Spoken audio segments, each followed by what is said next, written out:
Students, now in this lecture we will discuss the different types of the flip-flops, and first one we will discuss the SR flip-flop. And in last lecture we have discussed about the SR latch, and we have seen there one major problem, and that was the one major problem. It was when we are having both inputs is equal to 1, then we get the output that was basically the invalid state. So in order to eliminate that confusion, that problem, we have to use a clock pulse in it. So first of all we will discuss that basically what is the clock. It is basically a signal that goes from low to high and then again it repeats itself. So you may say that it has the duty cycle that is of the 50%. Here you see this is the higher, at a higher level, and here is the low. So here you say this is low, this is high, this is low, this is high, and both are having the equal space here, equal time here. That's why we say this, its duty cycle is basically the 50%. One more thing, you may say it that there is the transition state, and here this is basically the edge. In this edge the clock is going from low to high, so this is known as the leading edge or the rising edge. And here you see that the clock is coming from high to low, so this is the falling edge. We can trigger the circuit or we can use the clock by at these points, that is at the high level, this is known as the level, and here this is, we are having the edging here. So two types are here that we can use the clock. First one is the edge triggering and second one is the level triggering, and that is the basic difference between a latch and a flip-flop. That a latch is the level triggered while the flip-flop is the edge triggered. That we use the clock when it is here, then it is the edge triggering, so it is used in the flip-flops, while when we are using this is the level triggering and we use this in the latches. So basic thing is this, so you must know about it. That's why this was a simple point I have discussed here. So now we comes to the SR latch, and this is basically the clocked SR flip-flop using the NOR gates. We can use it, we can implement it by using the NOR gate, as well as we can use it by NAND gate. So here we are discussing using it by the NOR gate. All the conditions for this are same as that of the SR latch. Only we will discuss here the last stage, that is the 1-1. That was the problem creating here. Now you see this, here we are having the NOR gate, and before this we are having two AND gates here, and a clock pulse is given here. So this is R and this is S. So we will discuss only the last one case here, when there is 1 and this is 1, and if this is 0, then the output will be 0 0 here. So we will not discuss the case here when we have the clock pulse is equal to 0, so when we will having the same output. But when the clock pulse is 1, R is 1 and S is 1, then what will happen, we will discuss it here. It is also called a gated SR flip-flop. The problem with SR flip-flops using NOR and NAND gate is the invalid state. This problem can be overcome by using a clocked RS flip-flop that can change outputs when certain invalid states are met, regardless of the condition of either the set or the reset inputs. For this, a clocked RS flip-flop is designed by adding two AND gates to a basic NOR gate flip-flop. The circuit diagram and the truth table is given here. So we will simply goes to the explanation. In this above circuit, here we are having the clocked RS flip-flop with NOR gate, and the operation of the circuit is same as that of the RS flip-flop with NOR gates when the clock is high. But when the clock is low, the output state will be no change state. Let us see this problem with having the above diagram and how it will be explained. So when the clock is 0, that is when clock is 0. So when this clock pulse is 0, and the outputs of the two inputs gates will be 0 for any input of S or R. So there may be 1 and here may be 1, but the output of these two gates will be equal to 0 0 because it is the AND gate. So if this is 0, then the output will be 0 0. So when we are having 0 here and 0 here, then it will remain in its previous state. The 0 0 input of the RS flip-flop with NOR gates results in no change state. That is the previous state at the output. That ensures for the clock 0 or low condition, the output will remain in the same state. Now, when the clock is high, then the input AND gates acts as a input follower. Why so? Because when the other input is 0, the output will be 0, or if the input is 1, the output will be 1. In this case, the RS flip-flop acts according to the input S and R and changes its state according to the inputs. So it means now we are having 1 here and again 1 here. So same problem is here that was in the case of SR latch. So that's why we have written it as indeterminate. That again we are having the invalid conditions here. Now we are having the topic that is the clock SR flip-flop using a NAND gate, and here we use the NAND gates instead of the AND gate.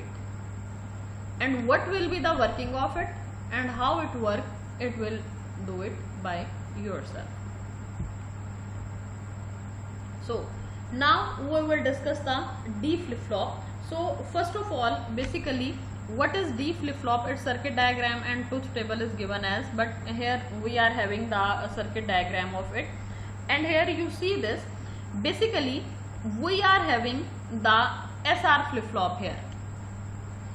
In this case, you see I am having the truth table and the circuit symbol of the SR flip-flop is here. Here you see, in each and every case, when you are having S is equal to 0, then R is equal to 1, and when you are having S is equal to 1, then R is equal to 0. It means basically S and R both are the complement of each other, or you may say that if we are having one input, then the other input is the complement of the first one input, as seen here, that if we are having S, then R is equal to 1, and if we are having S is equal to 1, then R is equal to 0. So instead of using the two inputs, that is S and R, we can use only a single input, and we will use the single input and taking the complement of that, as we are having here. Here we are having a single input, that is the D input, and the complement of that, and having a NOT gate, and here we will get the D complement, and the operation of it is same as that of the RS flip-flop, that when there is 0 0, then you will have the previous state, the stored memory in it. When you have 0 1, then there is also Q. Why so? Because here we are having the clock is equal to 0 0. So now consider the case basically here, when clock is 1 and D is 0, then Q is equal to 0, and when D is equal to 1, then Q is equal to 1, and Q complement is equal to 1. Here we will consider the only one input here. You can also see this from here, when S is equal to 0, then Q is equal to 0. So it means when D is equal to 0, then Q is equal to 0. Again, when S is equal to 1, then Q is equal to 1. So when D is equal to 1, then Q is equal to 1. So basically D flip-flop is same as that of the RS flip-flop, except one thing is this, there is a single input. Instead of the two, we are having the only one input here. The second one is basically the complement of that, and we get that complement by using the NOT gate here. So this is the very simple flip-flop here, and here D stands for basically the data. So it is also known as the data input, that it stores the data in it. So here D flip-flop, it is actually a slight modification of the above explained clock SR flip-flop. From the figure you can see that the D input is connected to the S input and the complement of D input is connected to the R input. The D input is passed on to the flip-flop when the value of clock pulse is 1. When clock pulse is high, the flip-flop moves to the set state, and if it is 0, then the flip-flop switches to the clear state. That we have the previous state as that. Now we will discuss the next flip-flop, that is the JK flip-flop. So JK flip-flop, basically we are having all these flip-flops by having the modification of SR flip-flop. So again we are having the JK flip-flop, simply modifying the SR flip-flop. The only difference is that in this case the intermediate state, that was the invalid state when S is equal to 1 and R is equal to 1. It is more refined and precise than that of the SR flip-flop. The behavior of inputs J and K is same as that of the S and R inputs of the SR flip-flop. The letter J stands for the set and the letter K, it stands for the clear or the reset. So now what is the circuit diagram? Here you see this is basically the circuit diagram of JK flip-flop. The only difference between RS flip-flop and the JK flip-flop is this. Here the Q output, it becomes the input of the second one NAND gate, and this Q complement, it becomes the input of the first one NAND gate. Here we are having basically 3 inputs. Here is also 3 inputs and here is also 3 inputs. So now when we discuss it by using the table, that what we will get, and here you see this, when we are having the enable input or the clock pulse is equal to 111, then the circuit will work. So first of all JK is here. When we are having J and K, that is equal to 0 0, and when SRR is equal to 0, then we have the previous output. So that's why here we are having the previous output, no change here. When J is equal to 0 and K is equal to 1, then again Q is equal to 0 and Q complement is equal to 1. That is the reset state here. When J is equal to 1 and K is equal to 0, then here we are having 1 and here we are having 0. This is all these 3 combinations of the inputs are the same as that of the RS flip-flop. But now what will happen here when we are having J is equal to 1 and K is equal to 1? So simply see this here. So when we discuss this, when J is equal to 1 and K is equal to 0, let's assume that we take the outputs by assuming. Let's say that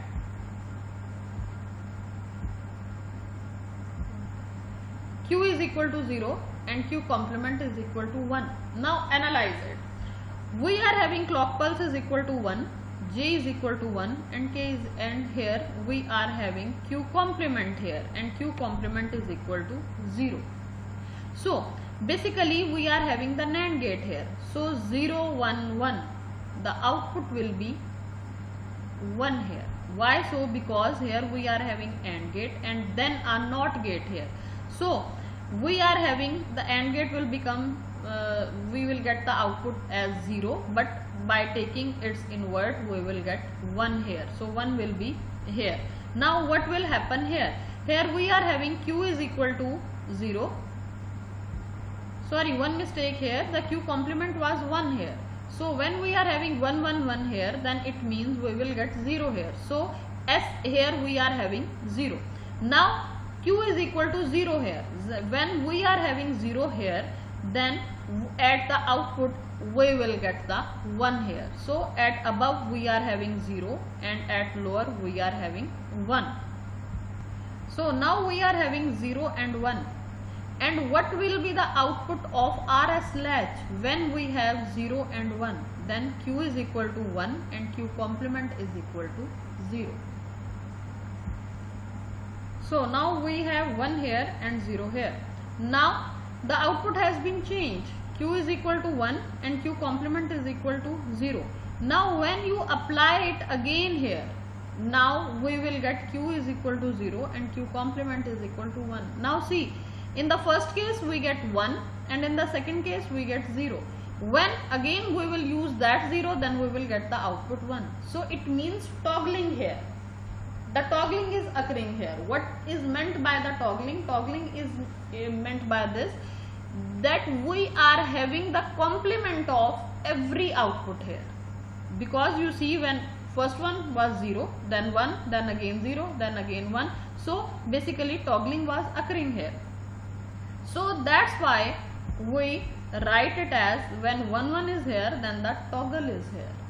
And that gives us the basically the concept of the T flip-flop, or in other words you may say the toggle flip-flop. So that was the JK flip-flop, in which we have seen that the problem of this 1 1, that was the SR flip-flop. In SR flip-flop we have seen that the invalid state occurs, that has been removed here.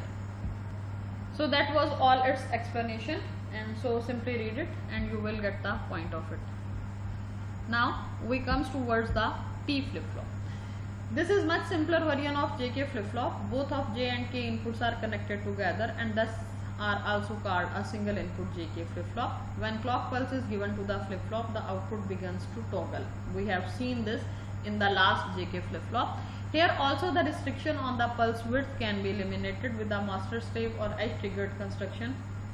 Take a look at the circuit, and the circuit below is here. You see, this is the same circuit as that of the JK flip-flop, and the input is common at the both NAND gates.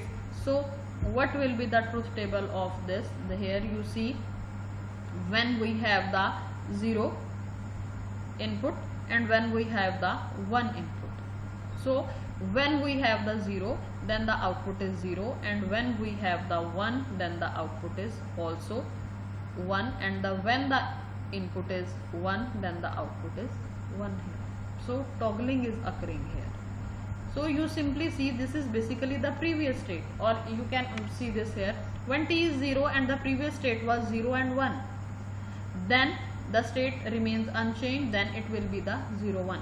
Now when the T is 0 and the previous state is 1 0, then the state will not be changed, and here we will get the 1 0. But now see here, when T is 1 and the previous state is 1 0, and then the next state will be previous state is 0 1, then the next state will be 1 0.